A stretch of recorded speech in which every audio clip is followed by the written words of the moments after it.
Welcome, everybody. You're here with the NextManUp Sportscast crew. Yes, we had a week hiatus. Let's call it paternity leave for the host. That'd be me.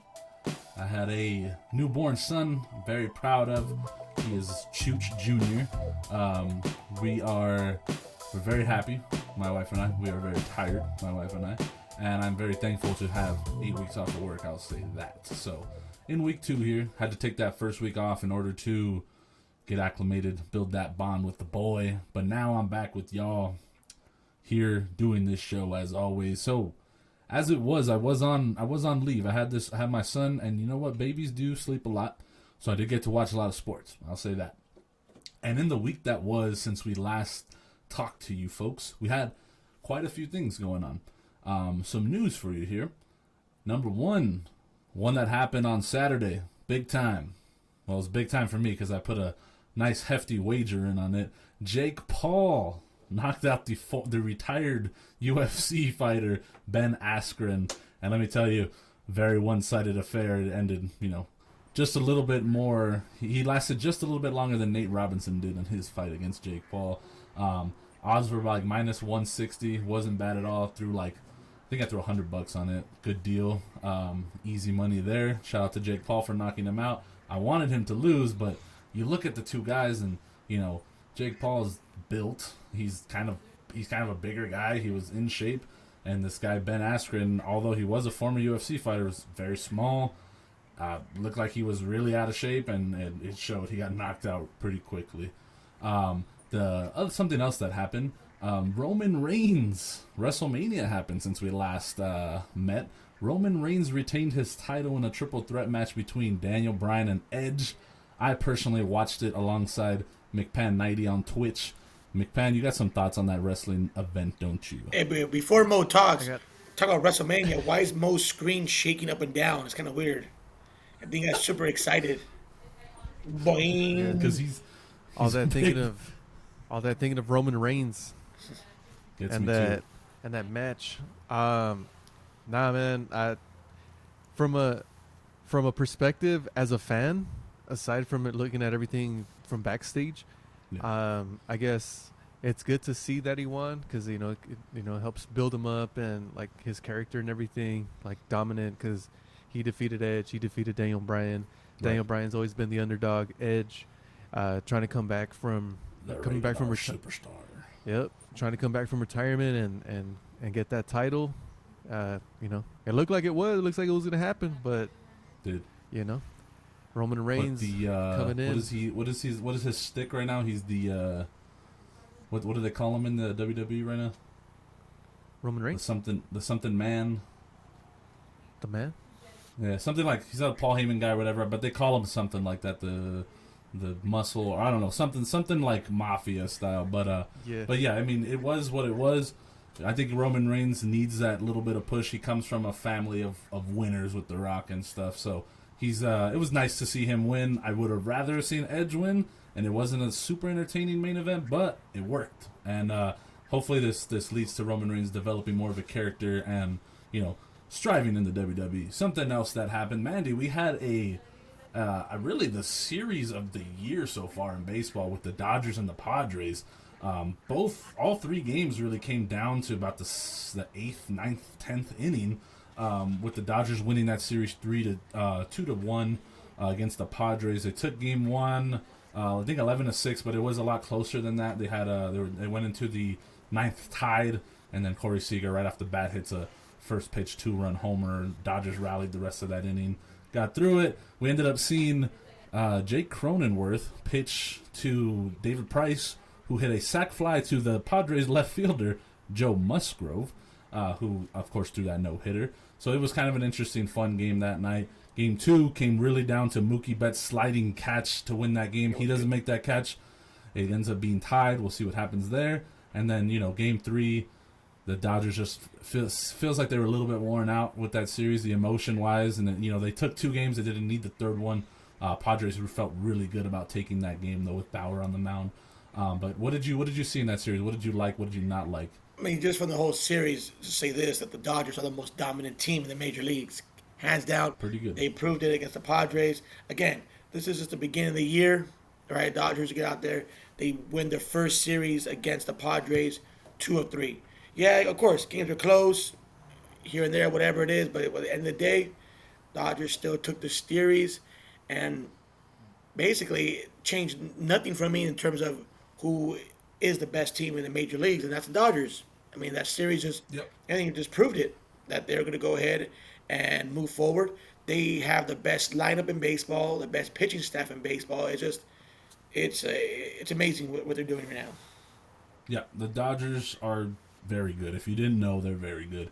The Padres are also very good. They didn't look as great against the Dodgers, but not too many teams do, baby. Not too many teams do. It's true. Justice Sheffield did beat the Dodgers on the Mariners, but but that was after a very emotional series, I'll say. Amen. But they have another series coming up this weekend, so we get to see a little bit more of that. So if you didn't catch the first one, I highly recommend. It's great baseball watching the Padres and the Dodgers. Very exciting, a lot of young players. It's a good time. Last thing that actually happened would be today. Yes, 420. Hey, happened today. We had more teams announced and this is for you soccer guys out there. Yeah, more teams. It's crazy. I just heard about this a couple of days ago. I'm like, what the hell? Yep, more teams have announced. I think we're up to 12 now that they're going to form their own super league away from the FIFA organization, and a lot of it seems to be due with monetization, with being able to have more competitiveness to get. What was the word that they were using to develop other things like get younger, stuff like that. Well, from the article, utilization of replay and stuff like that. From the article I was reading, that's all BS. Basically, these 12 teams, they like 3 or 4 from England, a couple from France, from Italy, from Spain. One Dutch team. What it came down to was money. These top English Premier Leagues, these top La Liga teams, they didn't want to pay. They're thinking, like, if I'm FC Barcelona, if I'm, Manchester, whatever, I don't want to share my money. I don't want to share my money with these horrible, nasty teams that no one knows about. Why do I got to share all the money that we bring in with these lower level English or Italian teams? I should be able to keep the money. That's why they want to form this Super League, right? The Super League, whatever you want to call it, to go ahead and just keep all the funds together, the top teams, and not share it with anybody else. In theory, I mean, if you think of, in theory, it works out. If you think about it, nobody tunes in to see Leeds United. Everybody's there to see Manchester United, Manchester City, Chelsea, teams like that. No one wants to see Napoli play against, some other Italian team. Napoli's fun. But maybe Croatone or Bologna, those teams, not good soccer. But Napoli, that's a fun team. They score a lot of points. You saw what happened with the FIFA. They came down hard and said, if you guys do this, you're going to go ahead and all the players that play for your team will be banned from FIFA. They cannot represent their countries. It was like, what? That was some crazy. They came hard. As of right now, that's what it's looking like. But at the same time, so there's still collective bargaining going on. Though they're going to let those players as of right now, still represent their teams and play. So that's what they decided today. So we're going to see what ends up happening with the Super League. I'm excited. Some teams pulled out, right? Yes, Chelsea? Some teams did pull out. Chelsea just went in, and Man City and Manchester City just opted to be a part of the. So who opted? Who left? I don't have that information. It was an English team. They're black and white. Maybe Tottenham. I think that might be. But either way, we'll get you some more info as that develops here on that Super League. I would be excited for it. I mean, if you think about it, it's like watching the Champions League year round. No, look. Us Americans are excited for it. That's true. But how would you like it, right, if it was, the NBA and, you live in Oklahoma City and the NBA's top 6 teams, they formed their own Super League and that's it, right? So what happens to Oklahoma City? What happens to the Minnesota Timberwolves? You're going to be pissed. I think that's how those teams, they're saying that, they're in England and Italy and France, the fans are pissed. Because what's going to happen to their lower level teams, right? These teams that they want to get away from, what's going to happen to them? So I guess, it's a give and take. Yeah, I guess for us Americans, for the entertainment factor, it sounds great. Love it. it sounds awesome. But yeah, you're right. I mean, those lower market teams, right? Because they if you live in a small little English town, maybe you're the highlight of the year is when Chelsea comes to town, is when True. Manchester United comes to town. You get to see them, But That's true. It's just like you said, when like Oklahoma City, I'm sure they sell out when the Lakers come to town or when the Clippers come to town. So yeah, no, 100%. I definitely agree with that. That's a great point, man. You actually made a great point today. I'm really proud of you. And then now for our sports talk topic, Mandy. I saw this on. You know who Colin Cowherd is? Yeah. So I was watching his show. I thought that was a really cool topic. Okay, and what it was Canton or can tout. Okay, does that make sense? Where's the NFL Hall of Fame? Where's the NFL Hall of Fame? Oh, I got you, Canton, right? So I'm going to give you some players who are not yet in the Hall of Fame, and you're going to tell me whether Canton, so like if they're going to make it to Canton, or Cant out. You wouldn't put them in Canton, okay?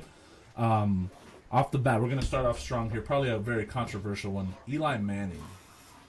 Canton. Eli Manning, Canton. Look, maybe not for his stats in general, his stats or whatever, his winning percentage and all that stuff. But look, 2-time Super Bowl champion, the fact that he defeated the Patriots twice, right, and ruined the Patriots' undefeated season. That right there alone should be able to get him in. I mean, hands down. I think Canton for Eli. He's still top. I mean, even with stats, he is top 10 in quarterbacks of all time. Even better there. And also, like, you can't write the story of the NFL of like Tom Brady and all those dynasties without Eli Manning. So Canton for Mr. Eli. Here's a good one for you too. Julio Jones. I'm going to say Cant out, though. Ooh. I think that Julio Jones is an animal. You always see these not memes, but these little NFL clips, NFL mic'd up clips. They say, "Hey man, you're in for a show. Julio Jones, he's the best receiver." Yada yada yada. Unfortunate for him, I mean, he's never done well in playoffs because his teams have always been bad. You don't really hear him, jumping off media pages and whatnot like that. He's more like I consider him more like a cult figure in the NFL circle because they realize how good he is. But I don't know. I just feel as though when you see Julio Jones, his numbers don't really jump out to you. Is he a winner? I don't know. So the winning thing, I get that. Yeah. Is that 100% his fault? No. I don't know. But right, okay, but I'm gonna give you another name, okay?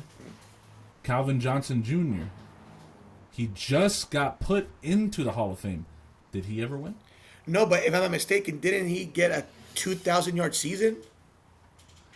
Yes, no, I don't think so. Okay. I don't believe so. I believe that Julio Jones' numbers are approaching his, are going to be better than his by the end of his career.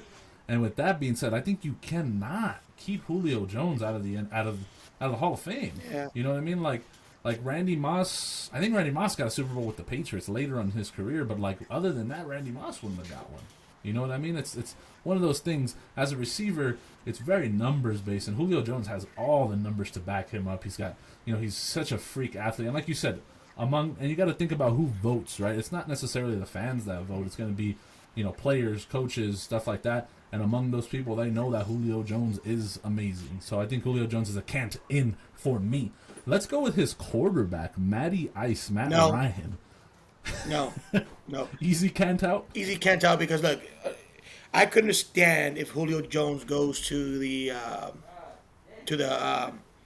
Hall of Fame because, he's a receiver. He's kind of, he depends on the quarterback to give him the ball. Whatever. Makes the best out of nothing. For a quarterback, in order for a quarterback to make it to the Hall of Fame, you need to be a winner.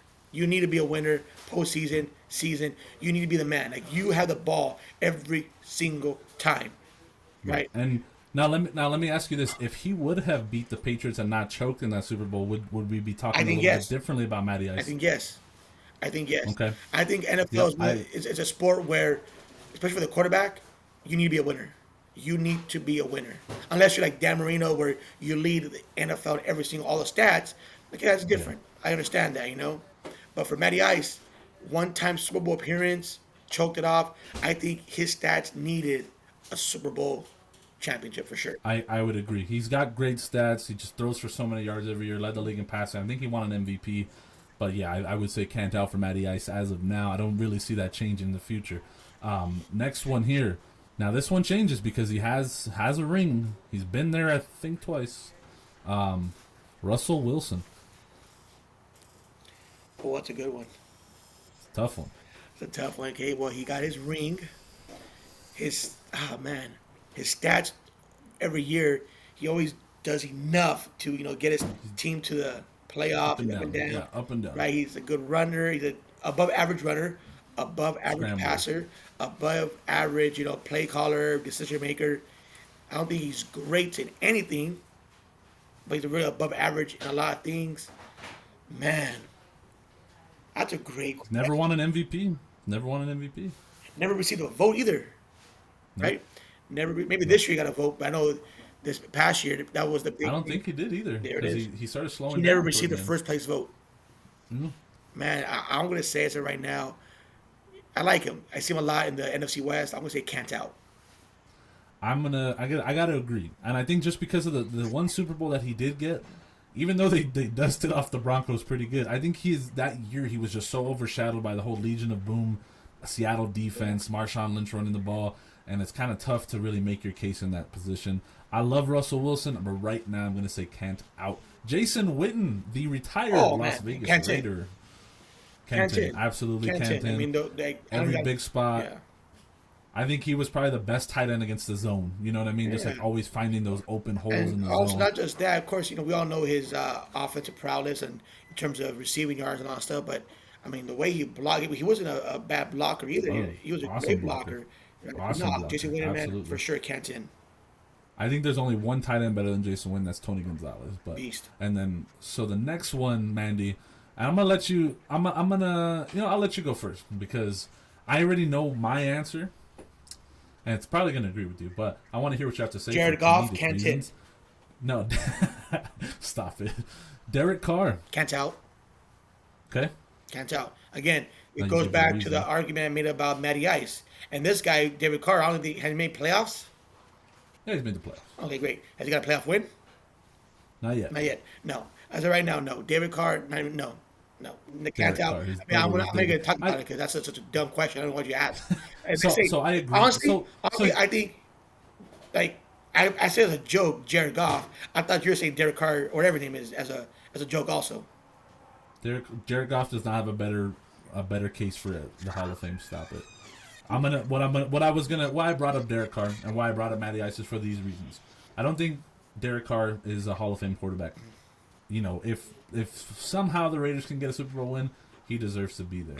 But what Derek Carr and Matty Ice have in common is that they're not Hall of Fame guys, but they are for their respective team Hall of Fame guys.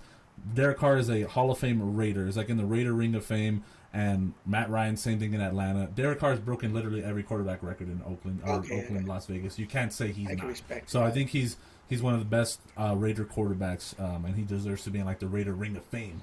And it's not like he had any competition in there, but yeah, go ahead.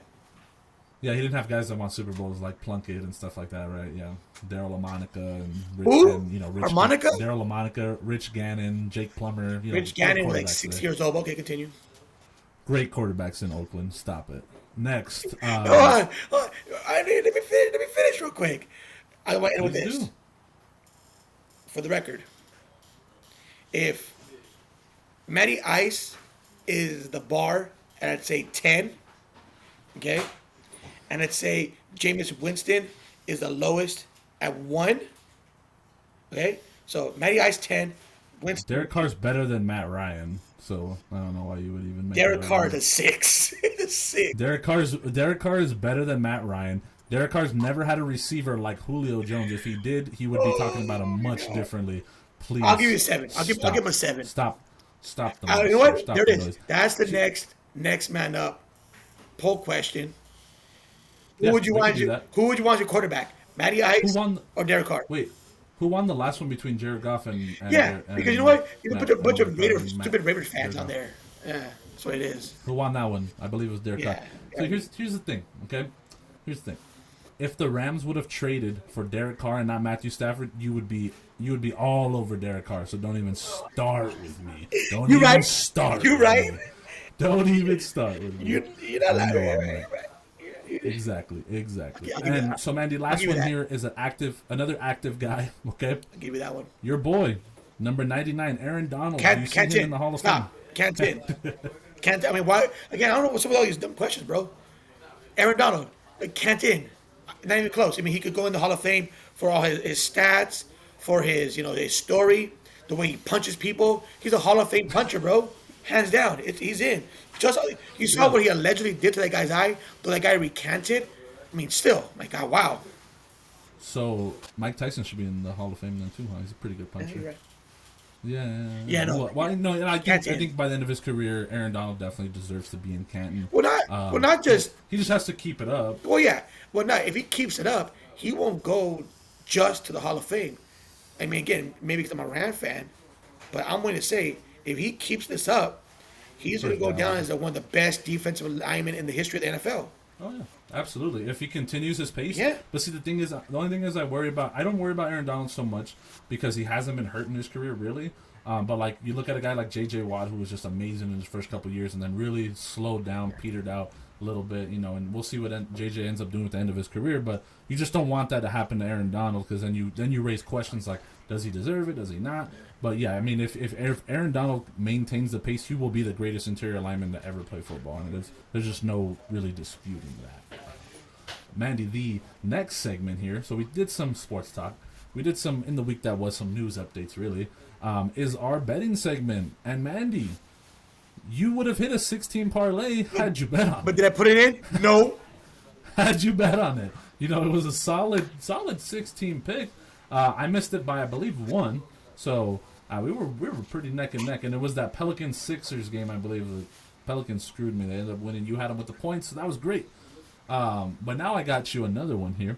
Another multi-sport 16 parlay. Throw this in there. You're gonna have some juice here. I would say upwards of 1,000. So I think last time I put 15. I would have won like $160. So not bad at all. But this first one here, Mandy, I got the Colorado Rockies and the Philadelphia Phillies. Chichi Gonzalez versus Matt Moore. Who do you like in this one? When's the game? This is Friday. All these games are going to be on Friday, the 23rd of April. Rockies again too? The Phillies. Chichi Gonzalez against Matt Moore. For a little background, Chichi Gonzalez is an opener. He is 1-0, and he's done pretty well in his starts, and the Rockies have played well behind him. The Rockies have not played well. They have the worst record in the major leagues. So I'm going to take the Phillies. Behind him. Okay. I got you there. Matt Moore is sporting like almost a 10 ERA for the Phillies. So I'm going to go ahead and take Chichi Gonzalez here. Like the name, I literally picked this game so I could say it. So I'm going to go with the Rockies plus 1.5 to beat Matt Moore and his 10 ERA and the Phillies. The next game here, near and dear to Mandy's heart and many of you Angelinos, we got the Dodgers taking on the Padres. This is the rematch of Kershaw versus Yu Darvish. Who do you like in this one, Mandy? I'm going to go Kershaw. Dodgers, I mean, again, you can never bet against the best team in the major leagues. Even though they might be playing against maybe the second, third best team in the major leagues, you still got to go with the odds, and I'm going to go with the Dodgers. I'm not saying the Padres might not win. Of course they might win, but I'm definitely going with the Dodgers on this. Yeah, Yu Darvish looked really sharp in the last time he played against the Dodgers. It's always hard, though, for a good offensive team to do bad against a pitcher twice. So I think both guys might be in trouble. The over might be a great bet in this one because it's probably going to be set to pretty low. But I'll take the Padres plus 1.5 in this one also. I'll take back in Yu Darvish to and the Padres to maybe lose by 1. So still not technically betting against the Dodgers here. Next game is in the NBA. We're going from sport to sport here. Heat versus the Hawks. Who do you like in this one? I'm going to go. I'm the kind of guy that just goes with what I read recently or what I see recently. And I saw a little bit of a damning report on Tyler Hero about how his lifestyle might be affecting his game. So I don't like that. So I'm going to go Hawks. I'm going to go with the Hawks. Trae Young's going to do his thing, and I'll take the Hawks and the points. I'm pretty sure they'll be the underdogs. So give me the Hawks and the points. I would imagine. I'm just not 100% sure because they've been on fire lately. So, but yeah, I mean, I'm planning on taking the Hawks and the points as well if they're getting points. Yeah. But it might just be like a really close 1-2 point spread. Hawks have. I mean, they came out of the All-Star break and I think they won 6 in a row. Well, if that's the case, if it's anything under 3, 4 points, I'll take, and the Hawks are like +3, I'll take the Hawks money line. Anything above 3, I'll take the Hawks and the points.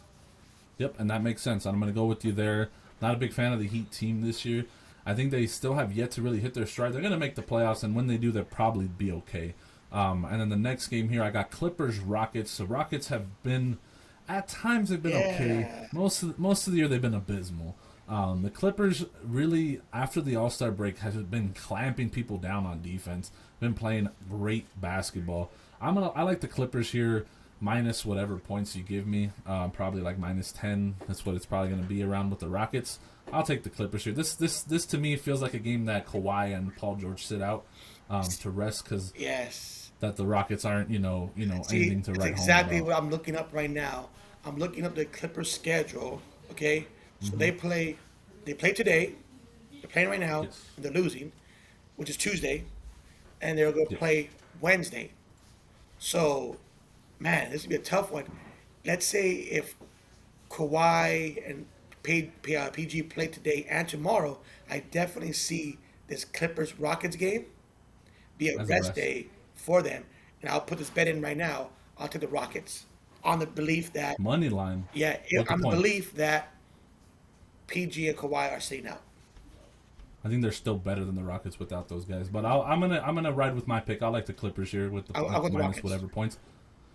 Mandy likes it with the points or money line. With the points.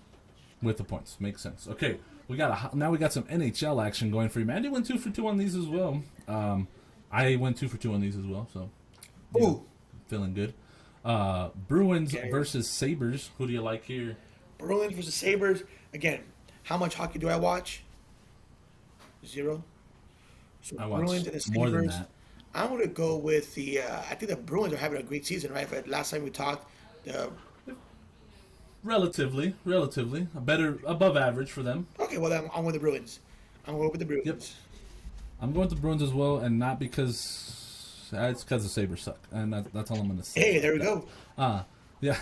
Next game here, Mandy. This one's it's in history. It's been a more interesting matchup.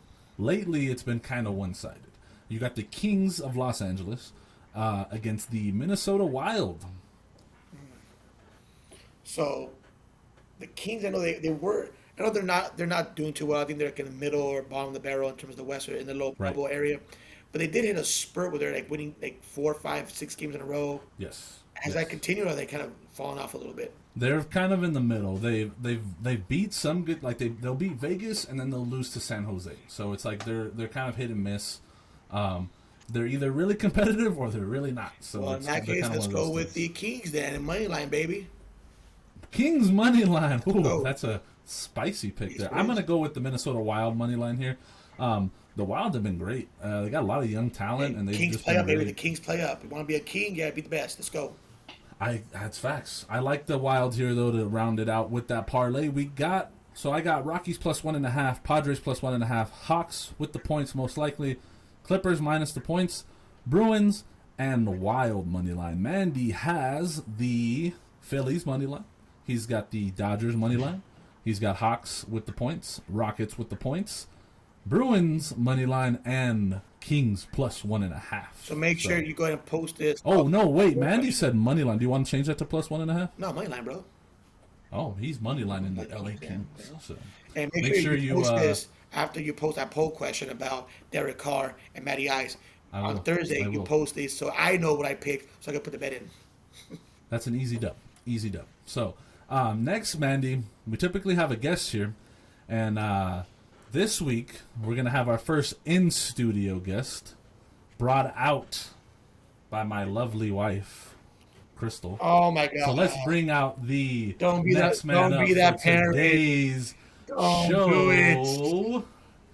Chooch Junior. Oh, my hair. My boy, the next man up. Look at that. Chooch Junior. He doesn't even like you. He is a full 2 weeks old tomorrow. So everybody say hello to Chooch Junior here. Hey, this is what has been. Yeah, the same skin color. Yeah, that's what I said. This is what has been keeping me up at night, and I've been cleaning this man's poop for a little bit now. So Hey, everybody meet Chooch Jr. He will make more appearances on the show. I promise you that. Did you hear that? Thank you, my lovely wife. He said Dodgers money line. Yeah, he's gonna make his. Soon, I'm gonna do one of those videos where you let the baby crawl to whatever pick is gonna go Let's on. go. He'll be making some picks for us there. But that was my Sonny boy. Very proud of him and all his poops. So that was our quick guest today. But that, of course, brings us to the next segment, which is Rapid Fire Sports Trivia with Mandy and Chooch. And I have just been utterly dominating Rapid Fire, as I typically do. Oh, my God. Mandy, I was going to give you a question here. It was really hard, though, and it was kind of like backdated. Like, most of the guys were in the 70s. And you know how we don't care about that stuff. Yeah, We're man. more of a modern sports show. But real quick, before I get into it, I was going to ask you who are the last 5 Triple Crown winners in baseball. Can you name the last one? It was in the 2000s. Albert Pujols. Miguel Cabrera. Oh. Miguel Cabrera. So, with that being said, we did talk a little bit about that Super League and about some soccer and about FIFA. So, Mandy, I'm not going to make it any easier on you. I got the last 5 World Cup winners, all in the 2000s now. That's how old we are getting. Who are the last 5 World Cup winners? Germany. And if you give me the country where they played in, I'll give you like half point bonus. Well, I'm going to give you the teams. I think it was Germany, France. Okay, Germany, France. Germany, France. I think they're all Europe. Oh, maybe Brazil. I'll throw Brazil in there one time. Okay. Brazil, Germany, France. Yeah, these are all 5 different countries, right? 5 different countries, correct. Yeah, Brazil, Germany, France, Italy, Okay. and let's go with. I want to say the Netherlands. I know Croatia. Okay. I know that Croatia came in second. They lost to France that one year. I'll say. They did. That was fun. Yeah, I'll say Netherlands or Portugal. I'll go Netherlands. Netherlands. Mandy says Netherlands. So, Mandy, you actually did pretty good on this one. You got 4 out of the 5. I'm guessing winners. I missed with the Netherlands, right? Did miss with the Netherlands, but they were in that game. Yes. So the last World Cup was in 2008, of course. France beat Croatia 4-2 in Russia, in Moscow. The last one prior to that was in 2014. Germany beat Argentina 1-0 in Brazil. And then the one that you missed here was Spain. Oh, Fernando Spain Torres in Tokyo, right? And this was in South Africa in The Johannesburg. one before that was Japan. Okay. The one before that was in 2006. Italy beat France. That was, of course, I believe Zlatan played in that one. And that was in Germany, in Berlin. And then the last one you got was Brazil. They beat Germany in 2002 in Japan. Yeah. So, not bad. Spain. Yeah. Yeah. You did a lot better than I thought you would do. So, Actually, I don't really watch soccer. I really don't. But I am a fanatic for the World Cup. So I Cup is knew amazing. that France beat Croatia. I knew Germany had won recently. I know that Brazil had won years ago. So I thank you for that one. Not bad. Shout out to Papa because I watched the Spain-Netherlands game with him. I watched that 1-0 game. That was a year that awesome. that was a year that they were like in like the mid 2000s maybe, where the Netherlands and Mexico played in the quarterfinals, the semifinals, and the whole. That was 2014. No era penal. No era penal. Yeah. No era penal. Yeah, It definitely wasn't, good. though. That was good. It definitely wasn't. Shout out to Ochoa. Yeah. You're up, sir. My question again. You kind of sprung on me real quick, so you could say this is not really a trivia Probably playing the show a question, week out. but more of a question about how well do you know your baseball right now? No, okay. I know it pretty well. Okay, so there's 6 possible. So I'm gonna give you 6 questions. Give you 6 questions. Okay, well not 6 questions, but just 6 answers. I need 6 answers. Okay. I want you to give me the last place team in each division. Let's start off with the NL East. NL East. Last place team. NL East. That would be the NL East. Who gets beat up in the NL East? Oh, that's the good division, right? That's like Phillies. Oh, but go. Phillies, Braves. 60, rapid fire. Let's go, dude. I can't think of the other two teams there. Hold on. Well, oh, the Marlins. All right, Marlins in last place. Okay. NL Central. NL Central right now it would be. So you got the Cardinals are probably up in the top. It's called rapid fire, dude. I'll go with the Cubs. Okay. They haven't been. NL West. No. NL West. Freaking Diamondbacks. Okay. Oh no, Rockies. Yeah. Hey, the reason why I asked this question, the AL East, baby. Yankees. AL Central. Well, AL Central. So with the White Sox, no, Tigers have been decent. I'd go with the Tigers. I know. Yeah, let's go Tigers. AL West. Angels division. It's not the Angels. They've been decent. The Mariners are first. I guess I'd make the Astros last. Okay. You actually did pretty good. I know. I watch a lot of baseball. So you said the National. No, you said the Marlins in the NL East. Wrong. Oh, it's the Nationals. Nationals. Yeah. Okay. 0 for 1. Been bad. You said the Cubs in the NL Central. Yes. So you got 1 for 2. NL West, you changed it in time. It's the Rockies. Correct. 2 for 3. And then you said the Yankees, right? Obviously. Losers. 3 for 4. They just won today, though, so we're riding the ship. Yeah, 3 for 4. AL Central, Tigers. Good job. Yes. 4 for 5. And then, yes, you got it correct with the Astros. 5 for 6. Oh. So if you're putting my winning percentage, you won again, right? Of course. 4 for 5, 5 for 6. You got it. That's what I do.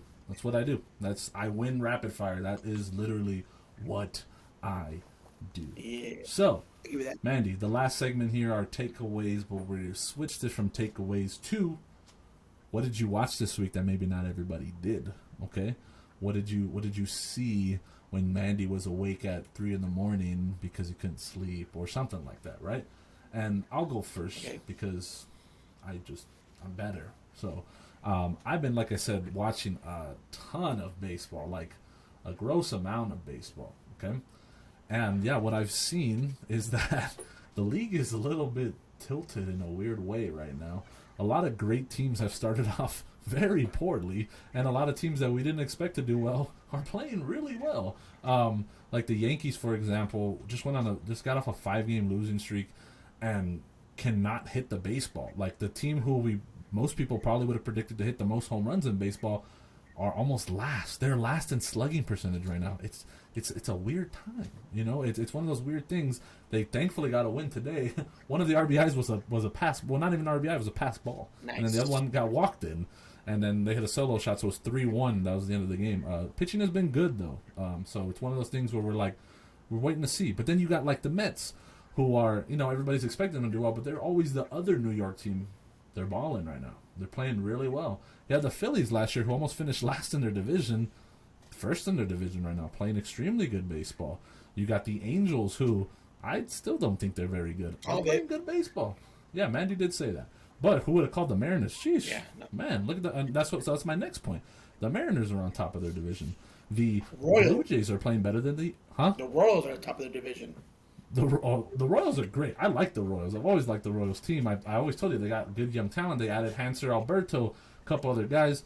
Again, Mandy said, the Royals are playing good. The Tigers are competing. They swept the Astros. AJ Hinch went back and swept his old team. So it's one of those things right now in baseball. Like the Athletics started off 0-6, and then they're now on an 8-game winning streak. So it's one of those things. Baseball has so much parity in it, makes it extremely hard to bet on. But it makes it also very, very exciting. There's just a couple teams really you can count on right now to get you wins when you're betting. Like I'd say the Dodgers are one of them. And the Red Absolutely. Sox. Red Sox have been great. And Mandy went on this show after they went suck. 0-3 and said the Red Sox suck. He literally said that. And every time anybody argues about the Red Sox being bad, and they have been, I just always say they have so much hitting, they shouldn't be bad. They have so much hitting, and they shouldn't be bad. And that's exactly what they're doing, is they're hitting the baseball. So it's one of those things. Baseball has been great to watch. So much parity. We're excited, to see everything that's going to be happening. Dodgers are playing great. If you're going to get to any starter in that lineup, Mandy, I think it's Trevor Bauer. I know he had some dominant starts, But when he misses with that breaking ball, it goes a long if way. I had to choose one star to face, if I was a major league hitter, I wouldn't want to face Trevor Bauer. Though you're right about that breaking ball. I mean, right now Dustin May is kind of looking a little sluggish here and there.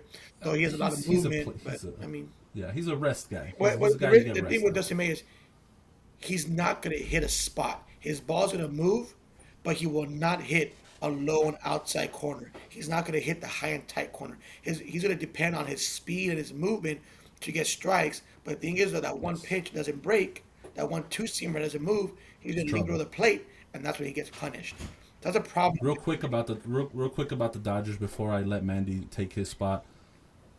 Dodger fans, Kenley Jensen is the Kenley Jensen of old. Yes, I think that dude took some steroids in the offseason. Bro, he's throwing 97 and his cutter is cutting. You literally took away my takeaway.